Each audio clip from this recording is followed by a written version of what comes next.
Ja, ik ga weer terug naar de Heineken Musical. Ik heb hem inmiddels 5 keer gedaan. En ik vond dat het tijd werd voor een 6e. Dus we gaan 17 december gaan we weer terug naar Amsterdam. En dan gaan we die hal weer vullen. En dat wordt een mega feest. Dat wil je niet weten. Het heet ook Feest met Wolter Kroes. Dus dat wordt te gek. Heel veel feest. Heel veel show. Een fantastische band. De Wolter Kroes Band staat achter me met uitbreiding. En een paar gigantisch goede gasten die ik nog niet ga verraden. Ja, waarschijnlijk Pearl Joseph zo. Want natuurlijk, het duet moet daar gezongen worden. Ja, het wordt een fantastische avond. Het is vlak voor de kerst, 17 december. Dus we gaan de kerstsfeer ook daar naartoe halen natuurlijk. Dat is logisch.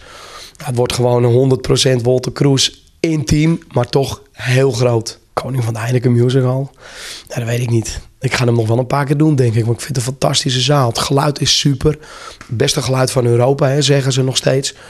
En het is groot, maar wel intiem. Ahoy is natuurlijk ook, heb ik ook 5 keer gedaan. Dus dan heb je al die ringen. Dat is een heel ander verhaal.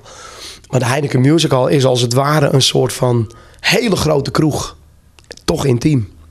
Mijn ultieme droom qua optredens. Nou, ik wil nog 1 keer een stadion doen. Ik ben dit jaar bij Guus geweest weer.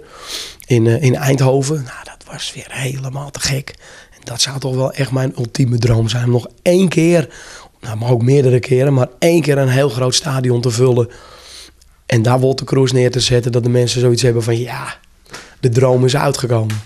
En welk stadion heb je op het oog? Het maakt me eigenlijk niet uit welk stadion het wordt. Als het maar een stadion is.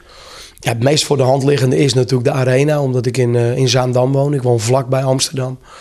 Dat zou te gek zijn. Maar goed, dan praat je meteen over 50.000 mensen. Dat is toch wel heel erg veel. Maar als je dan toch een droom hebt, pak hem dan goed aan. Laten we dan de Arena maar doen.